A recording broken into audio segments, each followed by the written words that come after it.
ከቅርብ ጊዜ ወዲህ ጽምዶ የሚለው ስም በኢትዮጵያ የፌዴራል መንግስትን ከመቃወም ጋር የሚነሳ ጥምረት ሆኗል። ለመሆኑ ይሄ የጽምዶ ጥምረት ምን አይነት ድርጅት ነው? ወታደራዊ አዛዡስ ማን ነው? የጠቅላይ ሚኒስትር አብይ አህመድ መንግስትንስ የመገዳደር አቅም አለው ወይ? እናየዋለን። የኢትዮጵያ መንግስት ከ1 ቢሊዮን ዩሮ ቦንድ ያዥ ዓለም አቀፍ ኢንቨስተሮች ጋር በዕዳ አከፋፈል ዙሪያ የመጀመሪያ ደረጃ ስምምነት ላይ ደረሰ። 5000 የሚጠጉ ኢትዮጵያውያን ከአሜሪካ ሊባረሩ ነው። ጤና ይስጥልን፣ ኢትዮ ፍሮንቶች ነን። አብራችሁን ስትቆዩ እነዚህን ጉዳዮች በስፋትና በጥልቀት በመረጃና ትንታኔ ትሰማላችሁ። እስከዛው ቻናላችንን ሰብስክራይብ፣ ላይክ እና ሼር እያደረጋችሁ አብራችሁን ቆዩ። በይበልጥ ከዚህ ዓመት ጀምሮ ጽምዶ የሚለው ስም የኢትዮጵያ ማዕከላዊ መንግስትን ከመቃወም አንጻር በስፋት የሚነሳ ስም ሆኗል። አንዳንዶች ጽምዶን የትግራይና ኤርትራ ህዝቦች ማህበረሰባዊ ቅርርብን የመፍጠር ህብረት ብቻ አድርገው ይወስዱታል። የኢትዮጵያ ፌዴራል መንግስት ደግሞ ጽምዶ እየተባለ የሚጠራውን ጥምረት የሀገሪቱን ሉዓላዊነትና ብሔራዊ ጥቅሞችን አደጋ ውስጥ ለመጣል የተፈጠረ ጥምረት ነው በሚል በአጥፊነትና በአሸባሪነት ይጠራዋል።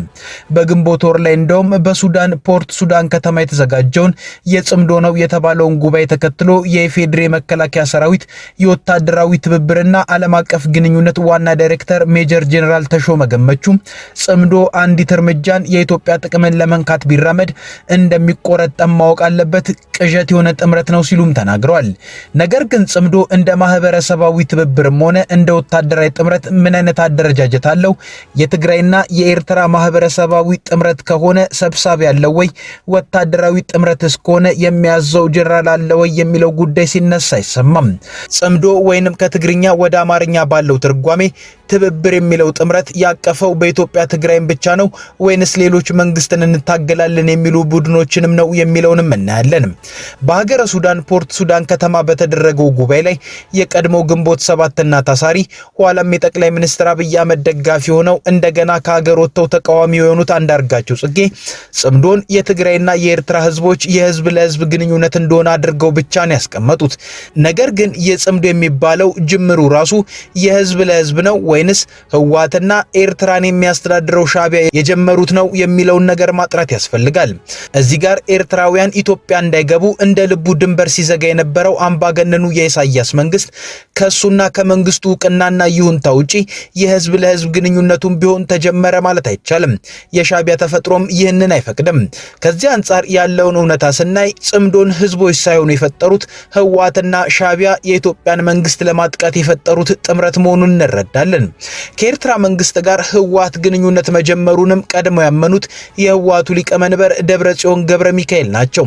እሳቸው ህዳር ወር ላይ ወይን ለተባለ ሚዲያ በሰጡት ቃለ ምልልስ የፕሪቶሪያውን ስምምነት መሰረት አድርጎ የፌዴራል መንግስት በኤርትራ የተያዙትን መሬቶች አላስለቅቅ ስላለን ገበሬዎቻችንን ማረስ አልቻሉም ነበር።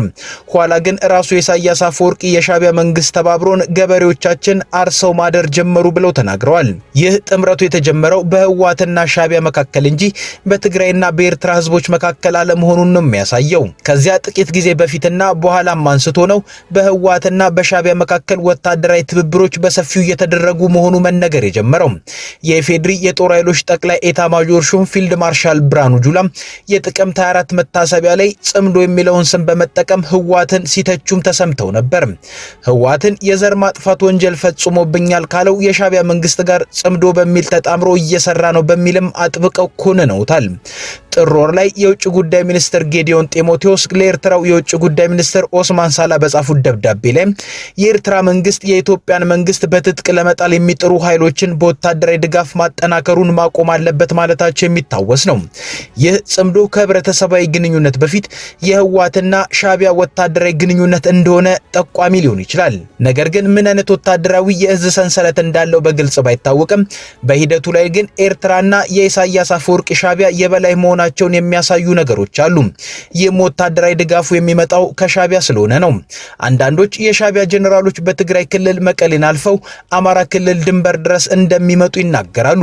በትግራይ ያሉ ወታደራዊ ካምፖች በሻዕቢያ ጀነራሎች እንደሚጎበኙም ይገልጻሉ። ህወሓት በቅርቡ ያወጣው የወታደራዊ አገልግሎት አዋጅም ሻዕቢያ ሳዋን የሚያስተዳድርበት የህግ ተጽዕኖ ጥላ ያጠላበት ነው የሚሉም አሉ። ነገር ግን የጽምዶ የሚባለው ቡድን ወታደራዊ ትብብሩ ከሻዕቢያና ከህወሓት ከህወሓት ውጭ ያሉ የኢትዮጵያን መንግስት እንታገላለን የሚሉ ቡድኖችን ያካትታል ወይ የሚለው ጉዳይ አከራካሪም አስማሚም የሚሆንበት ሁኔታ አለ። በቅርቡ በሱዳን ፖርት ሱዳን ተደረገ በተባለው የጽምዶ ጉባኤ ላይ ኦብነግም ኦነግም መገኘታቸው ሲታይ ነገሩ ከሻቢያና ህወሓት እንደሚያልፍም ያሳያል።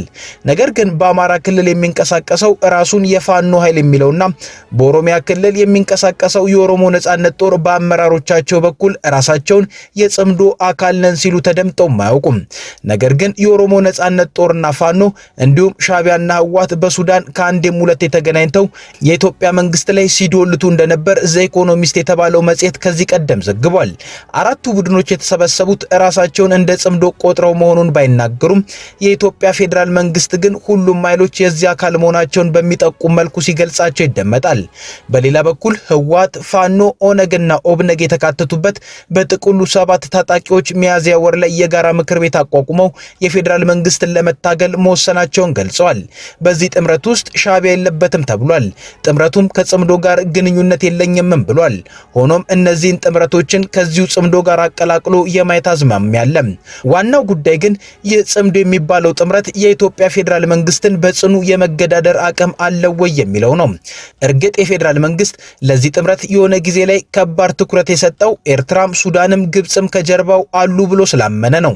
የመከላከያ ሰራዊቱ የወታደራዊ ትብብርና ዓለም አቀፍ ግንኙነት ዳይሬክተር ሜጀር ጄኔራል ተሾመ ገመቹ ጽምዶን የፈርዖን ቀንበር ተሸካሚ ሲሉ ጠርተውት የነበረውም የግብጽ ተልዕኮ ከጀርባው አለ ተብሎ ስለታመነ ነው። ግብጽም ሱዳንም ኤርትራም ከጽምዶ ጀርባ ቢኖሩም ግን እነዚህ አካላት ቀጥታ የኢትዮጵያን መንግስት ለመውጋት ፊት ለፊት የሚመጡ አይመስሉም። ሻቢያ ህወሓትን ጽምዶ ብሎ መርዳት የፈለገው የኢትዮጵያ መንግስት የባህር በርና የወደብ ጥያቄን የብሔራዊ ጥቅም አድርጎ አጥብቆ ስላነሳ፣ ይሄ ደግሞ ከአዲስ አበባ መንግስት ጥቃት ያስከፍትብኛል ብሎ ስላሰበ ራሱ ከመዋጋት ይልቅ ህወሓትንና ትግራይን መከለያ ለማድረግ በማሰብ ነው። የጠቅላይ ሚኒስትር አብይ አህመድ የምስራቅ አፍሪካ ጉዳዮች አማካሪ ሚኒስትር ጌታቸው ረዳም ከሰሞኑ ይህንኑን ያስረዱት ግብጽም ብትሆን የሚወክላት ትፈልግ ይሆናል እንጂ ራሷ የምትዋጋ አይደለችም። ይህ መሆኑ የኢትዮጵያን መንግስት ወታደራዊ አቅም ብዙም ላይገዳደረው ይችላል። ነገር ግን የሀገሪቱን ሰላም አሁን እንደሚታየው ከፍተኛ ችግር ውስጥ እየጨመረው ማቆየቱ አይቀርም። ስለዚህ ወታደራዊ አቅሙን ማጠናከር እንዳለ ሆኖ የሀገር ውስጦቹን ኃይሎች በሰላም ድርድር ማሰባሰቡ ላይ መስራትም አስፈላጊ ነው። የኢትዮጵያ መንግስት ከ1 ቢሊዮን ዩሮ ቦንድ ያዥ ዓለም አቀፍ ኢንቨስተሮች ጋር በዕዳ አከፋፈል ዙሪያ የመጀመሪያ ደረጃ ስምምነት ላይ ደረሰ። በስምምነቱ መሰረት ኢትዮጵያ መክፈል ካለባት 1 ቢሊዮን ዶላር ላይ ቦንድ ያዦች የ12 በመቶ ቅናሽ በማድረግ አጠቃላይ የቦንዱን ዋጋ ወደ 880 ሚሊዮን ዶላር ዝቅ እንዲል መስማማታቸውን የገንዘብ ሚኒስቴር አስታውቋል። አገሪቱ በአውሮፓውያኑ 2024 ከፍላ ማጠናቀቅ የነበረባትን 99.3 ሚሊዮን ዶላር የቦንድ ወለድን በአንድ ጊዜ እንድትከፍል ከስምምነት ላይ ደረሰች ሲሆን ዋናው ዕዳ በ6.1 በመቶ ወለድ በ4 ዓመት ውስጥ እንድትከፍል ከስምምነት ላይ ተደርሷል ተብሏል። ኦፊሴላዊ አበዳሪዎችና ዓለም አቀፉ የገንዘብ ተቋም በአዲሱ ስምምነት ላይ ተቃውሞ እንዳላቀረቡ ሚኒስቴሩ ገልጧል። ቦንድ ያዦች ጉዳዩን ወደ ፍርድ ቤት እንደሚወስዱት ሲዝቱ እንደነበርም ይታወሳል። 5000 የሚጠጉ ኢትዮጵያውያን ከአሜሪካ ሊባረሩ ነው። የአሜሪካ የሀገር ውስጥ ደህንነት እንዳስታወቀው በአሜሪካ ጊዜያዊ የጥገኝነት ከለላ አግኝተው የሚገኙ የተለያዩ ሀገራት ዜጎች ቋሚ የመኖሪያ ፈቃድ ለማግኘት ጥያቄ ማቅረብ ወይንም ሀገሪቱን ለቀው መውጣት ይኖርባቸዋል ብሏል። የአሜሪካ የፌዴራል ሕግ መንግስት ጦርነትን፣ በሽታን ወይንም ሌሎች ሁኔታዎችን ሸሽተው በአሜሪካ ውስጥ የሚገኙ ግለሰቦች ጊዜያዊ ሕጋዊ ከለላ እንዲሰጣቸው ይፈቅዳል። ኢትዮጵያውያኑም ከለላውን ያገኙት በቀድሞ የአሜሪካው ፕሬዝዳንት ጆ ባይደን የስልጣን ዘመን በ2015 ዓ.ም ነበር። የባይደን አስተዳደር የጥገኝነት መብት የሌላቸው ኢትዮጵያውያን የሥራ ፈቃድ እንዲያገኙ የሚያደርገውን ይህንን ከለላ የዘረጋው በዋነኝነት ከትግራይ ጦርነት ጋር በተያያዘ ነበር። በመጀመሪያ የህጋዊ ከለላ ለ1 ዓመት ከመንፈቅ እንዲቆይ ተወስኖ የነበረ ሲሆን ጊዜው ሲጠናቀቅ ግን ኢትዮጵያ ውስጥ ያለው የደህንነት ስጋት አለመቀረፉ ተገልጾ ለተጨማሪ 18 ወራት ተራዝሟል። በአሜሪካ ጊዜያዊ የጥገኝነት ከለላ አግኝተው የሚገኙ የተለያዩ ሀገራት ዜጎች ቋሚ መኖሪያ ፈቃድ ፍቃድ ለማግኘት ጥያቄ ማቅረብ ወይንም ሀገሪቱን ለቀው መውጣት እንዳለባቸው የአሜሪካ የሀገር ውስጥ ደህንነት ኃላፊ ማርኩዌል ሙሊን አሳስበዋል። ባለስልጣኑ ይህን ማሳሰቢያ የሰጡት የአሜሪካ ጠቅላይ ፍርድ ቤት ባለፈው ሳምንት ያሳለፈውን ውሳኔ ተከትሎ ነው። አገራቸው ውስጥ ባለው ሁኔታ የተነሳ ጊዜያዊ ከለላ አግኝተው አሜሪካ ውስጥ የሚገኙ የሄይቲና የሶሪያ ስደተኞችን ህጋዊ ጥበቃ በማቋረጥ የተወሰደው እርምጃ እንዲጸናም ፍርድ ቤቱ ወስኗል።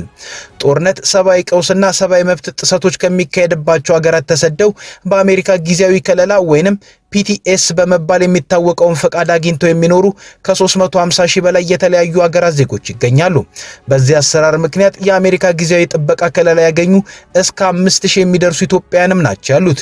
ይሁን እንጂ የአሜሪካ የሀገር ውስጥ ደህንነት መስሪያ ቤት ለ3 ዓመታት የቆየው የኢትዮጵያውያን ከለላ እንዲቋረጥ ባለፈው ታህሳስ ላይ ውሳኔ አሳልፏል። በ60 ቀናት ውስጥ አገሪቱን ለቀው እንዲወጡ አዞም ነበር። ይሁን እንጂ ውሳኔውን የሚቃወም አቤቱታ የቀረበበት ቦስተን ውስጥ የሚገኝ የፌዴራል ፍርድ ቤት እርምጃውን አግዶት ቆይቷል። ከሄይቲና ሶሪያ ስደተኞች ጋር የተያያዘውን ተመሳሳይ እግድ ሲመለከት የነበረው የአሜሪካ ጠቅላይ ፍርድ ቤት ባለፈው ሳምንት ባሳለፈው ውሳኔ ግን ፍርድ ቤቶች ይህንን የትራምፕን አስተዳደር ውሳኔ ማገድ እንደማይችሉ አረጋግጧል። ይህ የጠቅላይ ፍርድ ቤት ውሳኔ የኢትዮጵያውያኑ እግድን ጨምሮ በተመሳሳይ ጉዳዮች ላይ ተፈጻሚ እንደሚሆን የህግ ባለሙያ ለቢቢሲ ተናግረዋል።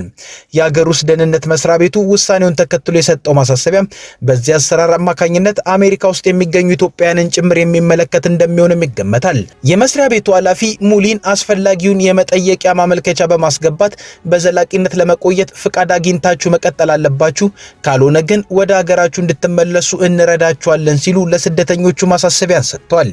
የጊዜያዊ ከለላ ፈቃዱ ዘላቂ የመቆያ ፈቃድ ስለማይሆን የአውሮፕላን ትኬታችሁንና ለመቋቋሚያ የሚሆን $2100 የምንሰጣችሁ ይሆናል ሲሉም የአሜሪካ መንግስት የሚሰጠውን ድጋፍ አሳውቀዋል። የአሜሪካ ፌዴራል ህገ መንግስት ጦርነትን፣ በሽታን ወይንም ሌሎች ሁኔታዎችን ሸሽተው በዩናይትድ ስቴትስ ውስጥ የሚገኙ ግለሰቦችን ጊዜያዊ ከለላን እንዲሰጣቸው ይፈቅዳል። ከኢትዮ ፍሮንት የዛሬ ጉዳዮቻችን እነዚህ ነበሩ። አብራችሁ ስለቆያችሁ እናመሰግናለን። ቻናላችንን ሰብስክራይብ አድርጉልን። መልካም ጊዜ